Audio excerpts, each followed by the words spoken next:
warahmatullahi wabarakatuh. Tabik pun. Perkenalkan, saya Lucia Septia Eka Istirahayu, dosen program studi Informatika Fakultas Ilmu Komputer Universitas 1 Nusa Lampung. Mata kuliah yang saya ampu adalah Interaksi Manusia dan Komputer dengan bobot 4 SKS dan diberikan pada mahasiswa semester 3 program studi Informatika. Syarat untuk mengambil mata kuliah ini, mahasiswa telah lulus mata kuliah algoritma dan pemrograman. Mata kuliah yang saya ampu ini bertujuan untuk memberikan pemahaman kepada mahasiswa tentang konsep dasar interaksi manusia dan komputer, serta menganalisis kebutuhan pengguna, merancang aplikasi antarmuka, dan diharapkan mahasiswa dapat membuat proyek berbasis antarmuka dengan menggunakan tools-tools yang telah dipelajari. Dalam proses pembelajaran, saya menggunakan teknologi-teknologi terkini yang sifatnya relevan dan memiliki pola interaktif kepada mahasiswa. Adapun metode yang digunakan yaitu implementasi SQL dengan metode pembelajaran seperti diskusi, studi kasus, dan proyek. Tahapan pelaksanaan yang saya lakukan dibagi menjadi 2 bagian. Yang pertama, pelaksanaan pembelajaran secara teori yang mencakup penjelasan dasar-dasar interaksi manusia dan komputer, konsep utama usability recognition, dan prinsip-prinsip desain antarmuka yang sesuai dengan UI dan UX. Yang kedua, pembelajaran secara praktik difokuskan pada implementasi pemanfaatan perangkat lunak yang menggunakan tools dan teknologi terbaru seperti pemanfaatan aplikasi open source yang banyak beredar di internet, contohnya aplikasi figma.com. Untuk pembelajaran yang optimal, saya menggunakan modul buku dan artikel ilmiah. Dalam tahapan proses pembelajaran mata kuliah interaksi manusia dan komputer yang dibagi menjadi 16 pertemuan, ada beberapa fase yang harus diikuti oleh mahasiswa. Fase pertama, 7 pertemuan pertama, pembelajaran difokuskan pada dasar-dasar konsep interaksi manusia dan komputer dengan metode pembelajaran, dialog interaktif, diskusi kelompok, dan presentasi. Untuk fase kedua, pertemuan ke-8, pelaksanaan ujian tengah semester yang bertujuan untuk mengevaluasi mahasiswa dalam menerima materi yang diberikan 7 pertemuan sebelumnya. Adapun evaluasinya berbentuk tes tertulis. Fase yang ketiga, 7 pertemuan berikutnya, pembelajaran lebih difokuskan kepada praktikum dengan metode simulasi proyek agar mahasiswa dapat menerapkan teori yang telah dipelajari. Fase keempat, pertemuan 16, pelaksanaan ujian akhir semester, di mana fase ini seluruh materi baik teori maupun praktikum yang telah dipelajari oleh mahasiswa, evaluasinya berbentuk tes tertulis dan presentasi hasil proyek. Dalam proses pembelajaran, aplikasi pendukung yang saya gunakan yaitu WA Group untuk diskusi distribusi materi, Google Doc untuk memberikan tugas, Whiteboard untuk kuis interaktif, dan Google Drive untuk mengumpulkan tugas, serta presensi kehadiran menggunakan Google Form di setiap pertemuan. Untuk proses penilaian kepada mahasiswa, saya memberikan penilaian berdasarkan kehadiran mahasiswa, partisipasi aktif selama proses pembelajaran, kuis, tugas, UTS, dan UAS. Seluruh kegiatan pembelajaran yang saya lakukan sudah sesuai dengan rencana pembelajaran semester. Diharapkan mahasiswa dapat memahami dan mengimplementasikan ilmu yang didapat, sehingga berdampak pada peningkatan pengetahuan dan keterampilan mahasiswa. Demikian perkenalan dari saya sampaikan terkait pelaksanaan mata kuliah interaksi manusia dan komputer. program studi S1 Informatika Fakultas Ilmu Komputer Universitas 1 Nusa Lampung. Atas kekurangan saya mohon maaf sebesar-besarnya. Berikut adalah proses pembelajaran yang saya lakukan pada mata kuliah Interaksi Manusia dan Komputer dengan materi prinsip-prinsip desain antarmuka, pengguna, dan perkuliahan pertemuan ketiga. Selamat menyaksikan. Wassalamualaikum warahmatullahi wabarakatuh. Assalamualaikum warahmatullahi wabarakatuh. Waalaikumsalam warahmatullahi wabarakatuh. Apa kabar hari ini? Semua sehat kan? Sehat. Apakah siap belajar hari ini? Siap. Sebelum kita belajar, mari kita berdoa dipimpin oleh Ustaz Jaki. Baik teman-teman semuanya, sebelum mulai mari kita berdoa sesuai percaya masing-masing. Doa mulai.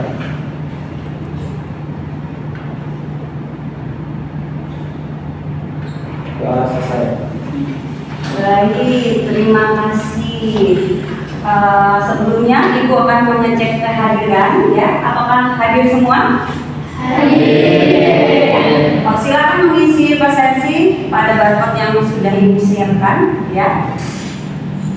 Ibu kasih waktu 2 menit. Sebelum kita belajar, Ibu akan menjelaskan CPMK, subjek MK, dan tujuan pembelajaran, ya.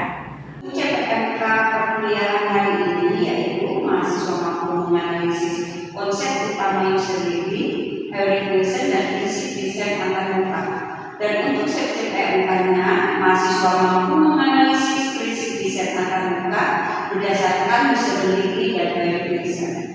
Tujuan pembelajaran pada hari ini yaitu mampu menjelaskan usability. Yang kedua, mahasiswa mampu menjelaskan verification, dan ketiga, mahasiswa mampu menganalisikan prinsip desain antarmuka berdasarkan usability dan verification. Sebelum kita masuk ke perkuliahan inti, kita akan membahas pertemuan sebelumnya, ya. Di pertemuan sebelumnya kita belajar tentang indera manusia dalam kaitan dengan IMK. Yang pertama ada indera penglihatan, ada indera sentuhan, dan indera pendengaran. Adakah yang masih ingat materi minggu lalu tentang indera penglihatan?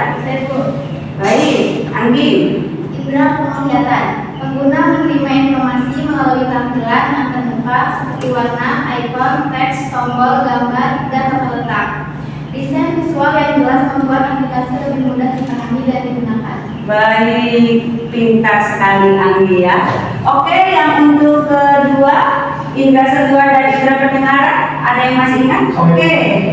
Baik, silakan Fadil. Indera pendengaran itu adalah sistem memberikan umpan balik berupa suara, misalnya kayak bunyi, notifikasi, alarm, atau suara saat tombol ditekan. Terus kalau untuk yang indera sentuhan itu, pengguna berinteraksi langsung dengan perangkat melalui sentuhan seperti mengatuk, menggeser, atau mencubit layar. Oh, baik, terima kasih. Bagus sekali alamannya. Interaksi manusia dan komputer. Ketiga, indera itu saling melengkapi, ya, untuk menciptakan pengalaman pengguna yang efektif, yaitu indera penglihatan digunakan untuk menerima sebagian besar informasi visual, dan indera pendengaran memberikan informasi dan umpan balik melalui suara. Untuk indera peraba memungkinkan interaksi langsung melalui sentuhan serta memberikan respon berupa getaran ataupun umpan balik haptik, ya. Cukup jelas. Hari ini kita memasuki pertemuan ketiga. Kita akan belajar tentang prinsip desain antarmuka pengguna. Nah, sebelum kita belajar, silakan melihat, ya, aplikasi apa yang Ibu tampilkan pada gambar di layar ataupun yang sudah Ibu PPT sudah Ibu bagi di kalian, ya, di grup, ya. Silakan dilihat. Itu aplikasi apa? Oke, Jaskia. Gambar yang ada di PPT itu adalah desain aplikasi e-commerce. Baik, iya, itu adalah desain aplikasi e-commerce yang biasa kita gunakan sebagai contoh, ya, aplikasi yang sehari-hari kita gunakan. Baik. Ketika melihat desain tersebut, ya, seberapa mudah kalian melihat desain tersebut? Baik. Pendapat saya enggak, karena desainnya terlihat jelas dan mudah dipahami. Baik, bagus sekali jawabannya Reza. Untuk kedua, berapa cepat pengguna dapat melakukan tugas setelah memahami desain ini? Ada yang bisa jawab lagi? Oh, baik, jadi Menurut saya itu cepat tuh karena pengguna dapat langsung mengetahui fungsi dan apa yang harus dilakukan. baik, pintar sekali. Untuk yang ketiga, seberapa mudah kalian mengingat setelah tidak menggunakan desain ini dengan waktu lama? Ada yang bisa jawab? Oh, baik, bagaimana pendapatnya? Mudah diingat karena desainnya yang sederhana dan konsisten. Bagus sekali. Yang keempat, pendapat Anda, jika terjadi kesalahan, seberapa mudah untuk memperbaiki? Siapa lagi yang mau jawab? Saya, Bu. Baik. Pendapat saya sudah, Bu, karena aturan cukup jelas. Baik, bagus sekali jawabannya. Untuk yang terakhir, seberapa menyenangkan dan memuaskan desain tersebut digunakan? Ada yang bisa jawab lagi? Baik, Dinda, silakan. Menyenangkan dan memuaskan karena desainnya nyaman digunakan dan tidak membingungkan. Baik, terima kasih atas jawabannya. Sebenarnya ada beberapa konsepnya atau komponen yang harus kita perhatikan dalam membuat sebuah desain, yaitu yang pertama itu kemudahan dipelajari ya, yang kedua efisiensi, yang ketiga kemudahan yang diingat, keempat tingkat kesalahan, yang kelima itu kepuasan. Jika kita biasa contoh desain e-commerce itu kan sangat mudah digunakan kan dan sangat mudah diingat, ya kan? Jadi kita akan belajar tentang usability, ya. Usability, ada yang tahu apa usability? Saya, Bu. Baik, apa Saskia? Kemudahan suatu sistem. Nah, baik, pintar sekali Saskia. Jadi usability itu adalah kemudahan suatu sistem atau produk atau layanan ya seperti aplikasi yang kita contohkan tadi. Jadi aplikasi e-commerce yang biasa kita gunakan sehari-hari. Saat digunakan pengguna itu mencapai tujuan yang tertentu dengan efektif, efisien dan memuaskan. Baik. Kita akan membagi kelompok ya, yang seperti minggu kemarin kelompoknya sudah dibagi. Silakan membentuk kelompok untuk berdiskusi tentang desain, contoh desain yang digambarkan oleh Ibu tadi ya, yang ada di PPT kita. Silakan.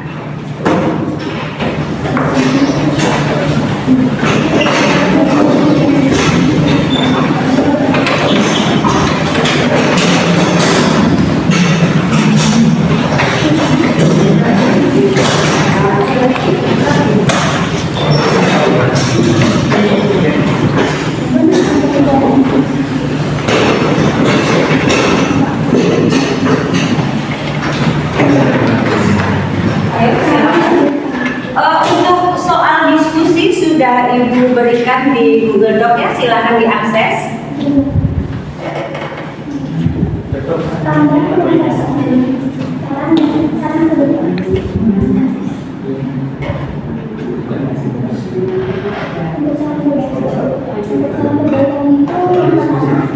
Ada tambahan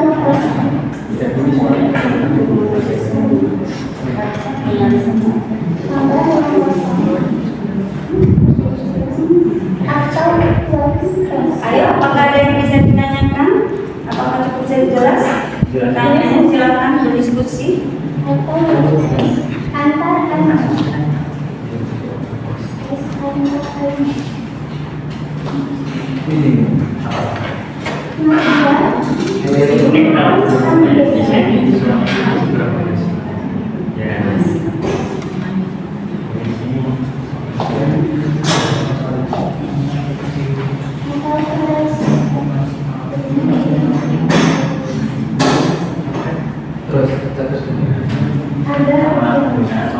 Baik, apakah cukup jelas?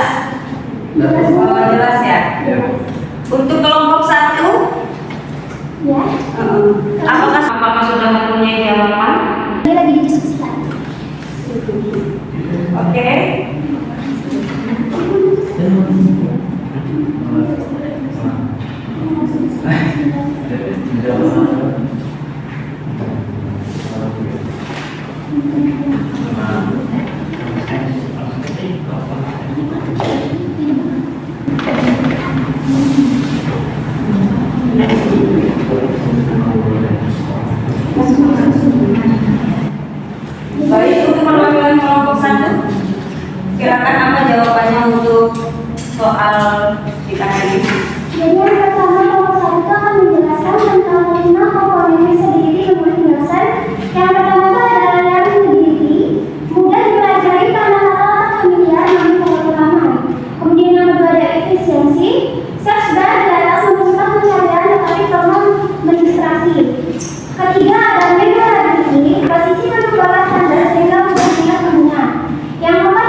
Oke, kita beri tepuk tangan untuk kelompok 1. Kelompok 2, silakan. Baik Bu, di sini kelompok 2 akan menjelaskan yaitu heuristik Nelson, yaitu 5 prinsipnya. Di sini yang pertama itu adalah status sistem terlihat sudah diterapkan, terdapat banner promo, kategori, dan menu navigasi yang menunjukkan posisi pengguna. Nah, caranya itu gunakan bahasa yang lebih sederhana, konsisten agar mudah dipahami semua pengguna. Terus di sini ada yang namanya sesuai dengan dunia nyata, yaitu ikon dan menu sudah mudah dipahami, terus caranya gunakan bahasa yang lebih sederhana. Terus di sini ada yang namanya konsistensi, yaitu ikon warna dan tata letak menu dibuat konsisten sehingga mudah dikenali. Nah, saran itu pertahankan konsistensi ukuran ikon dan jenis huruf di seluruh halaman.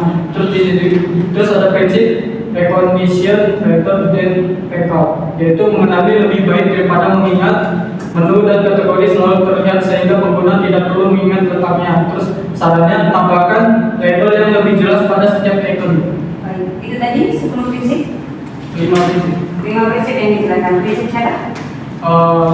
Prinsip heuristik Nelson. Baik, terima kasih. Apakah ada yang mau ditanyakan dari kelompok 2? Ya, kita beri tepuk tangan dulu. Kelompok 3. Baik. Sini kelompok 3 akan menjelaskan hal-hal yang berkaitan dengan tampilan desain aplikasi e-commerce tersebut. Untuk yang pertama, penjelasan navigasi di sini sudah cukup baik karena menu utama sudah dikenali. Tapi masih terlalu banyak menu kategori di halaman utamanya sehingga ini mengakibatkan pengguna harus memikirkan pilihan mana yang paling sesuai. Kemudian yang kedua, dari visual di sini bisa dibilang kurang baik karena hampir semua elemen menggunakan warna yang sangat mencolok, bikin pengguna itu matanya cepat capek. Sama kesulitan menemukan informasi mana yang dianggap paling penting gitu. Kemudian ada konsistensi. Kalau konsistensi sudah cukup baik karena tombol dan ikon memiliki bentuk yang seragam, tapi lagi-lagi penggunaan warnanya terlalu beragam juga seperti merah, kuning, ungu, sehingga ini justru mengurangi konsistensi visual pada tampilan aplikasi tersebut. Jadi sebagai perbaikan, kami menyarankan untuk mengurangi jumlah warna yang digunakan seperti 2-3 warna saja sebagai fokus utamanya dulu. Kemudian memberikan ruang kosong atau white space agar tampilan lebih nyaman. Kemudian berikutnya yang terakhir, menentukan fokus utama pada halaman agar perhatian pengguna tidak terbagi ke mana-mana gitu. Baik. Apakah cukup jelas? Baik, terima kasih. Untuk kelompok 3. Tadi kita sudah menjelaskan 10 prinsip dari heuristik ya. Prinsip itu biasanya digunakan dalam metode evaluasi usability, di mana evaluator menilai antar muka berdasarkan 10 prinsip tersebut tanpa harus melibatkan banyak pengguna ya. Tujuan dari prinsip heuristik Nelson yaitu mengidentifikasi masalah usability pada antar muka pengguna dan membantu merancang menghasilkan antar muka yang mudah dipelajari dan digunakan, mengurangi kesalahan pengguna dan meningkatkan efisien dan kepuasan pengguna. Adakah yang ingin ditanyakan? Baik. Mana yang harus diprioritaskan terlebih dahulu? Apakah estetika tampilan atau kemudahan penggunanya? Adakah yang bisa menjawab pertanyaan si Faik? Oke, Zaskia. Menurut saya itu yang harus diperhatikan adalah kemudahan penggunanya. Karena kalau pengguna kita bisa tampilan saja, tapi kemudahan yang sangat sulit, pengguna akan merasa bosan dan akan meninggalkan aplikasi tersebut. Baik, tepuk tangan. Baik, kemudahan pengguna itu harus diperhatikan lebih dahulu ya daripada estetika tampilan. Produk yang cantik akan ditinggalkan jika membingungkan atau bahkan membantu pengguna menyelesaikan tugas ya. Prinsipnya yaitu adalah fungsionalitas dan kegunaan harus selalu menjadi fondasi utama. Contohnya ya kan, ya seperti desain aplikasi e-commerce yang setiap hari kita gunakan, ya kan? Seperti apa? Shopee, ya. Shopee itu kan akan sangat mudah sekali digunakan, ya. Jika kita lama tidak menggunakan, pasti kita akan selalu ingat. Dan sistem pembayarannya juga cepat, ya kan? Baik, ada lagi yang ingin bertanya? Cukup ya? Adakah yang ingin memberi kesimpulan untuk materi kita hari ini? Kesimpulan? Oke, Fadil. Jadi kesimpulan itu, heuristic notion merupakan pedoman untuk mengevaluasi kualitas antarmuka pengguna. Dengan menerapkan prinsip unsurnya, aplikasi menjadi lebih mudah digunakan, konsisten, efisien, serta dapat mengurangi kesalahan pengguna. Baik, bagus sekali, Fadil. Ya, ada lagi yang ingin menyimpulkan? Baik, ya. Menurut saya, prinsip desain itu membantu menciptakan antarmuka yang jelas, konsisten, dan mudah dipahami. Dengan menerapkan prinsip desain yang baik, pengguna dapat menggunakan aplikasi dengan lebih mudah, nyaman, dan efisien. Baik, bagus sekali jawabannya.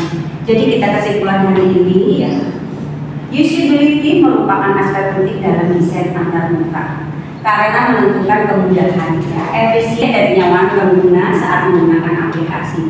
Semakin baik usability suatu aplikasi, semakin mudah menggunakan sampai tujuan efektif yang memuaskan. Baik, ya, ada lagi yang ingin ditanyakan?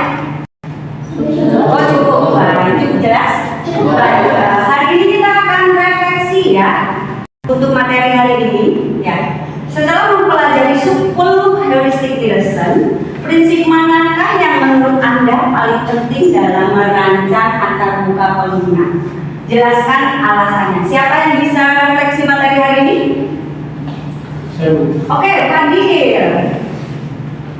Menurut saya dari 10 prinsip heuristic yang paling penting dalam merancang antarmuka pengguna itu adalah prinsip error prevention atau mencegah kesalahan, mencegah si pengguna melakukan kesalahan sejak awal. Proses satisfaction menyimpangkan semua aspek tersebut dalam satu desain di dalam juga.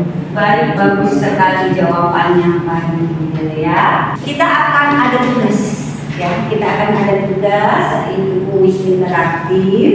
Silakan mengakses, sudah Ibu siapkan barcode dan alamatnya, ya. Silakan diakses mulai sekarang.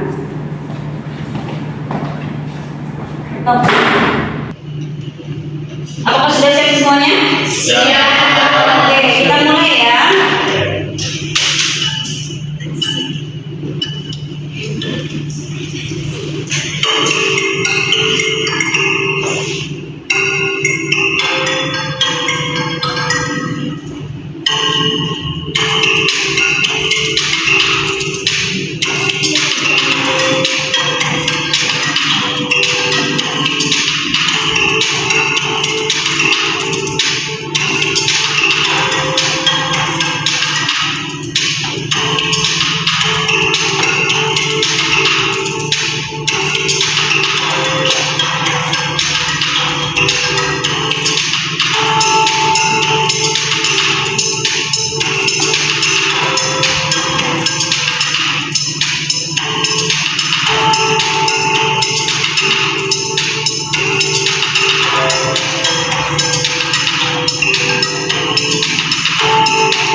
Waktunya sudah habis.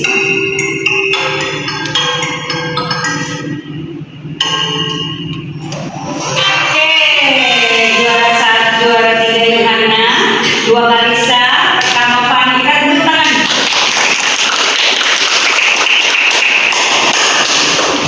Terima kasih sebagai evaluasi tugas kita hari ini, ya.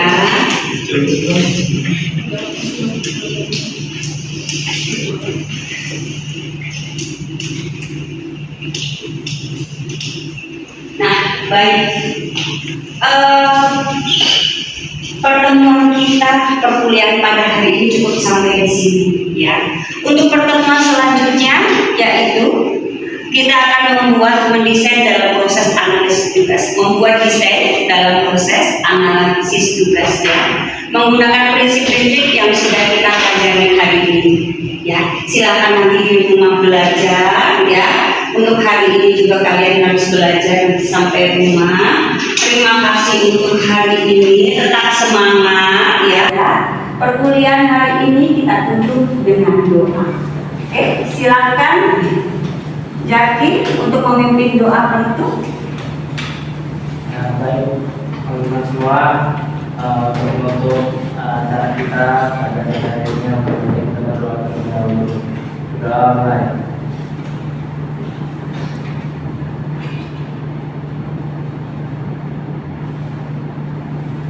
Doa selesai. Amin. Terima kasih untuk semuanya. Semangat selalu ya.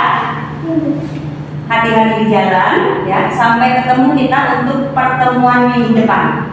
Assalamualaikum warahmatullahi wabarakatuh. Waalaikumsalam warahmatullahi wabarakatuh. Demikian video pembelajaran yang telah saya paparkan.